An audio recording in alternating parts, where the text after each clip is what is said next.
listener production. Hello and welcome to The Briefing. I'm Sasha Barbagat. Finding out your ancestry these days is as simple as spitting into a test tube at home and sending it off to a company like Ancestry.com or 23andMe. It's a bit of fun that can help you connect with your past and your long-lost relatives.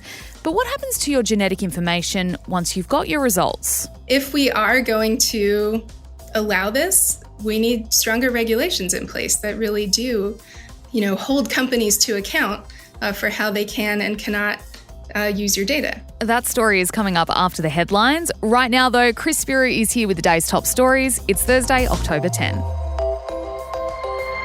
Morning, Sash. Morning, everybody. We start with a wild story out of New Zealand today. So a dad who disappeared into the country's wilderness with his 3 children back in 2021 has been seen with them for the first time since they went missing. Tom Phillips, along with Amber, Maverick and Jada, were photographed in full camo gear by pig hunters in a remote farming area on the North Island, with police saying it is a credible sighting. The group spoke to one of the children and asked whether anyone knew where they were, to which the children reportedly replied, quote, "Only you." Yeah, a national search has been underway for the 4 since Phillips took his kids from their home in December of 2021 after a fight with their mother. Now, she has responded to the news, telling the New Zealand Herald she's relieved her children are alive. The sighting has sparked a fresh police response, with detectives searching the area that they were spotted. Now, there have been a number of sightings of Phillips over the years since he disappeared with his children, but this is the first time he's been seen with all 3. It is believed as well that he robbed a bank while on the run, and there is a warrant out for his arrest for that. It's also reported that he was carrying a gun when he was spotted by these pig hunters, and that's how he apparently held up this bank. So he is armed, and that has added a new, a concern or level of worry for law enforcement, as, they're asking people to keep an eye out for him. But he's also armed, so people have to be really careful.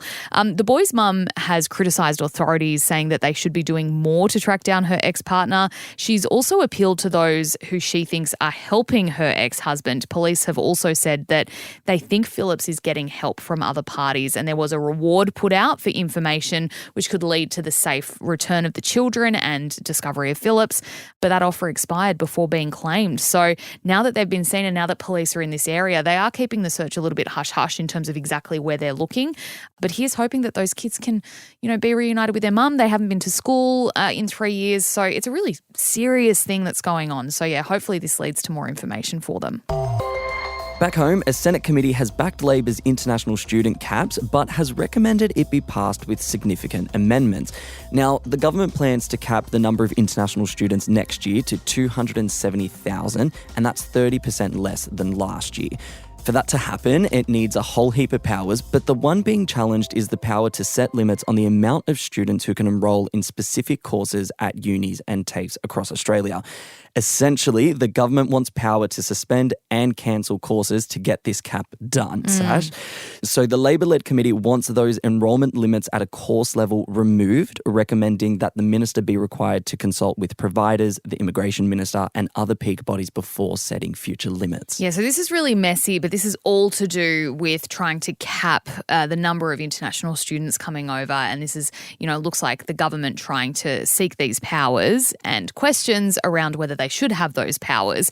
And this will be debated at the start of next month. Peak Body Universities Australia has warned in a submission that the caps could lead to 14,000 job losses. The Greens also aren't a fan, saying that this is Labor demonising international students and trying to tackle the housing crisis by cutting out this group of people who come to Australia to study. It'll be interesting to see where this all kind of lands. Look, this comes at the same time as an international ranker is released, which has seen a bunch of Aussie unis actually slide in the rankings. Just one, the University of Melbourne, actually made it into the world's top 50, but it did slip from 37th to 39th. ANU in Canberra fell to 73rd from 67th. The University of Sydney sits at 61 from 60, so just one drop there. The University of Adelaide moved down to 128 from 111. And the prestigious University of Queensland retreated 7 places to 77 from 70. So there are a lot of questions about our unis at the moment. We were told we weren't getting another debate between Kamala Harris and Donald Trump, but the US media is trying really hard to make it happen, Sash. Sure are. So Fox News has reportedly offered up a proposed date for the pair to face off, either the 24th or 27th of October. So that's like 2 weeks away, really. It's interesting timing for the Democratic nominee, who's been struggling to cut through with the American public since her debate against Trump last month. She'll likely accept the offer. CNN has also made a similar submission, but Trump has claimed it's too late, as early voting has already started. And just a friendly reminder, there are just 25 days till the election on November 5, Sash. Look, turning to a more serious story out of the US at the moment is Hurricane Milton, which is currently on track to make landfall in Florida either Wednesday evening local time or Thursday morning. So it's on track to hit in the next few hours. This storm has the potential to pack a really devastating punch. Now, thousands of people have evacuated, but many have chosen to stay. I've seen a lot of TikToks of people putting up boards on their windows and saying, we're staying, it's too late for us to leave now. Even some saying that they regret it. I saw one girl who said she couldn't get out with her dogs, so she's just staying there with them. So it's really sad, actually, feeling this fear for people on the other side of the world, because we're getting that in our feeds here in Australia. Now, authorities have issued mandatory evacuation orders across 11 Florida counties. That affects a combined population of about 5.9 million people.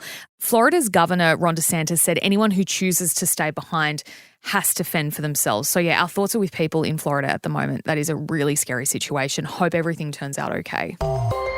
And a Nepalese teenager has become the youngest person in the world to summit Earth's 14 highest peaks. 18-year-old Nima Rinji Sherpa achieved the feat on Tibet's Mount Shishapangma on Wednesday local time, making him the latest of just a few people to have scaled all of the world's 8,000ers. Now, that's the 14 mountains that the International Mountaineering and Climbing Federation recognises as being more than 8,000 metres above sea level. Oh, I love that there's an International Mountaineering and Climbing Federation, Sash.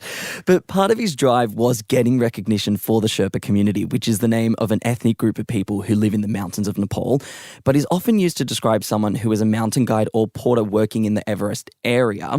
Nima says he wants to prove to younger generations of Sherpas that they can rise above the stereotype of being only support climbers and embrace their potential as top-tier athletes, adventurers and creators. Yeah, very cool. And wow, what a feat. And yes, he's climbed Everest and done all of those ones. So good for him. Cool record to set. Here are some others I found by young people, because I was like, what else have young people done? Let's celebrate the youngins today. There was a Chinese teen who was 13 when he broke the record in 2018 for the fastest time to solve 3 Rubik's Cubes while juggling them. And he did it in like 5 minutes and 16 seconds or something. A 7-year-old, Diego Suarez in Chile, became the youngest person to discover a fossil of an unknown dinosaur. An Aussie, shout out to the Aussies, 13-year-old Pratish holds the record for the most drum beats in a minute using drumsticks, and it was 2,370, which is almost 40 beats per second. Wow. And also Archie Norbury, also known as DJ Archie, of course, naturally, who is 4 years old, became the youngest club DJ in 2019. Dude. He played an hour-long set in a Hong Kong nightclub called Bungalow. Well done to the children. Well, how old's Archie now? A little bit older. Maybe his sets have evolved. Maybe he'll be going on tour soon and heading down under. Yeah. Chris, thanks for joining us for the headlines today. Next up, it's our deep dive asking what happens to your genetic info if you're sending it off to somewhere like Ancestry.com or 23andMe.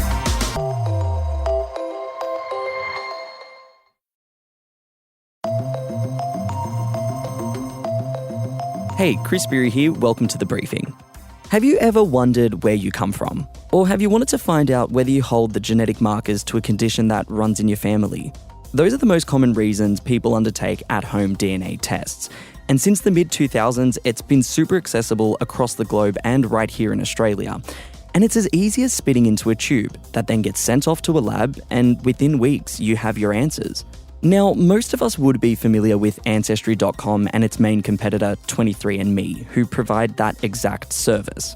The latter of the two, 23andMe, has been heavily in the spotlight as of late, with things going south since their major data breach in October last year. That's when 6.9 million of its users had their genetic information stolen, some of which was sold on the dark web.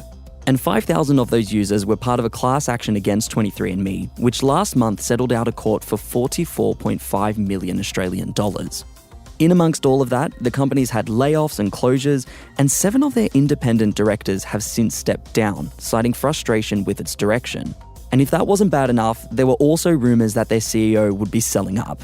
Now, those have been dispelled, but there is a huge public push at the moment for users to delete their accounts out of fear that their genetic information could end up in the wrong hands.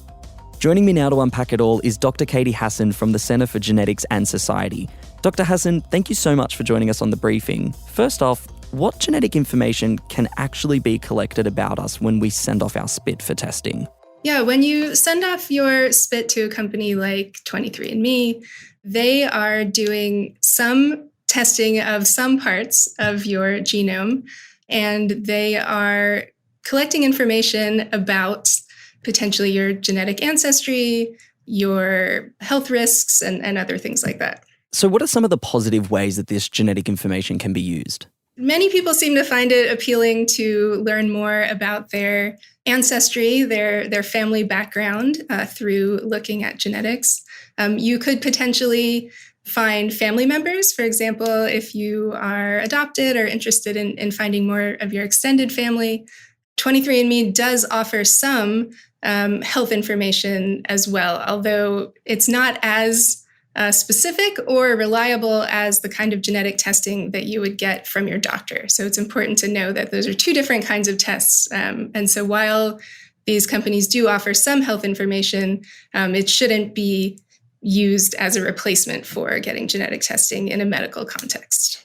What are some examples of the medical information that places like 23andMe and Ancestry.com could identify for a participant? So 23andMe offers medical information like they do test for some variants of the BRCA genes, which can tell your risk or increased risk of getting breast cancer.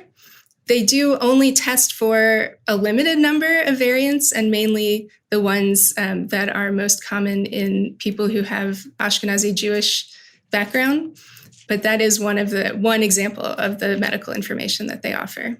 And in terms of the more sinister ways, how can someone's genetic information be weaponized against them? It's not entirely clear, what kinds of immediate threats there might be for having this data, but your genetic data is permanent, right? It's not something that you can change. It's unique to you. It's, not something like even your social security number you could potentially change, but this you can't. And it's sensitive data, right? It reveals things about your relationships to family members, and that could be far beyond the people who are related to you, right? It can reveal information going out to, third cousins and beyond that you don't even know exist. It could reveal some health information. Ancestry information could be sensitive. Any of these could potentially be used in nefarious ways. A real concern these days is thinking about the potential for this genetic data to get included in the vast amounts of personal data that is being, vacuumed up and collated to be sold and used in all kinds of ways, right? Profiling for marketing, targeting, or, used in these kind of obscure AI-aided decisions that we don't even know are going on, whether it's, credit, housing, something like that. And we know in Australia there had been federal legislation amendments just, in the last few months where insurance providers will no longer be allowed to use genetic information to increase insurance premiums and deny cover, for private health cover. There are other people who are vested in using genetic information. I know some of the large concerns in the area are employers using it and law enforcement using it. But another one is targeted ads. Can you explain a little bit more how that information could be used by marketers? Yeah, I think that, there are a range of ways that genetic data could potentially be used by marketers. I mean, we've already seen things, more on the voluntary side, like a collaboration between Spotify and I can't remember if it was Ancestry or 23andMe, where they would, you share your ancestry results from your DNA test, and they will make a special playlist for you that somehow connects to or reflects your ancestry. That's something that seems, benign or silly, but it shows the possibility and that people are sort of thinking about these things. If there were something related to your health, and marketers wanted to use that to put you on a list for being sold certain products, or there are genetics researchers who claim that, your genes determine certain things about your behaviors, your preferences, even very sensitive things like sexual orientation or how you vote.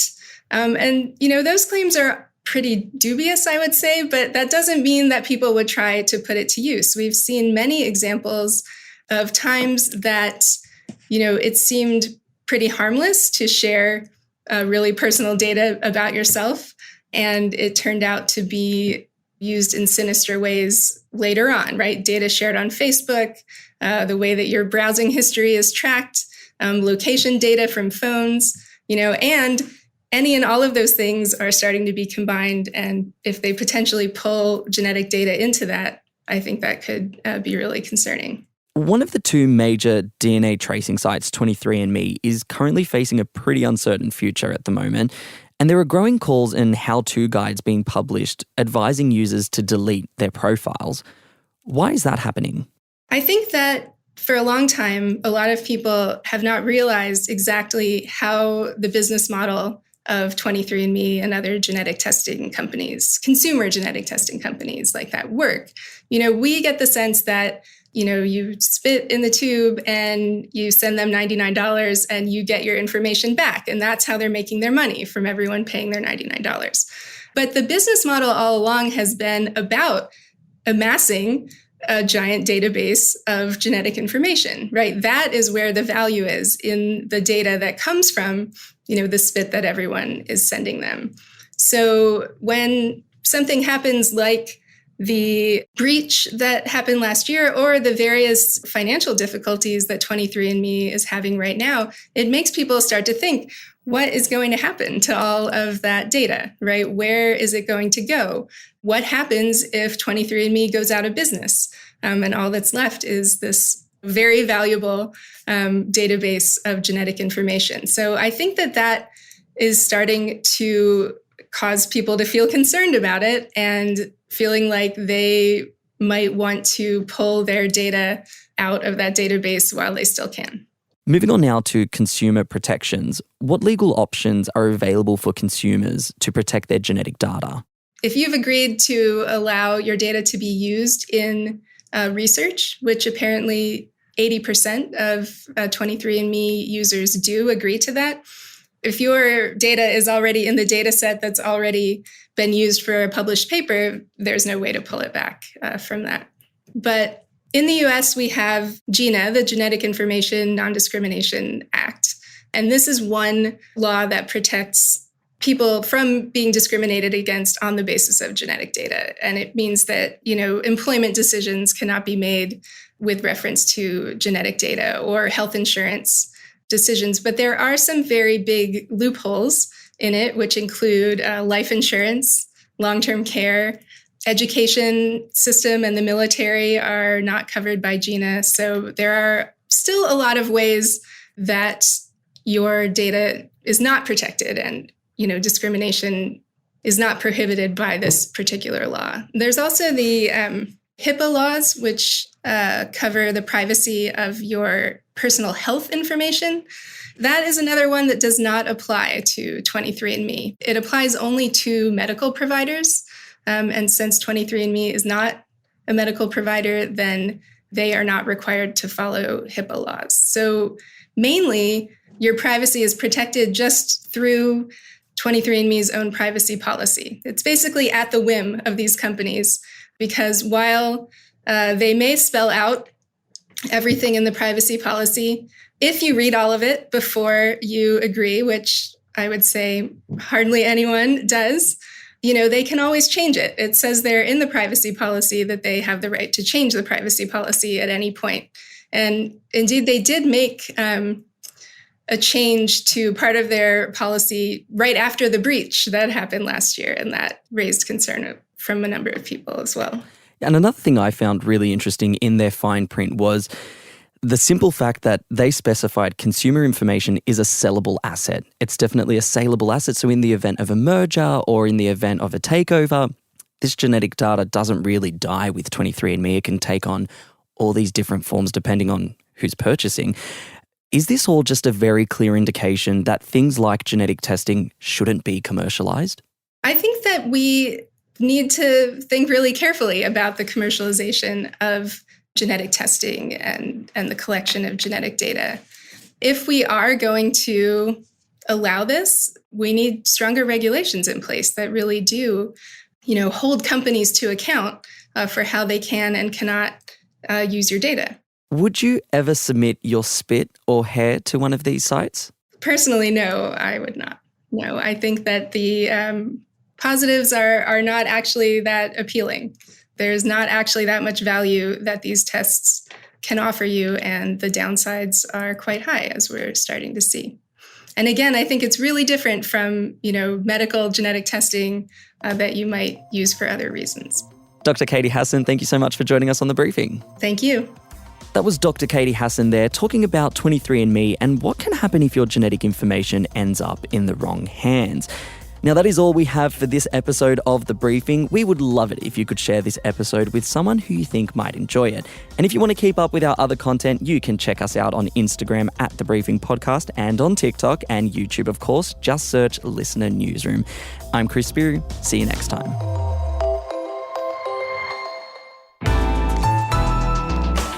Listener.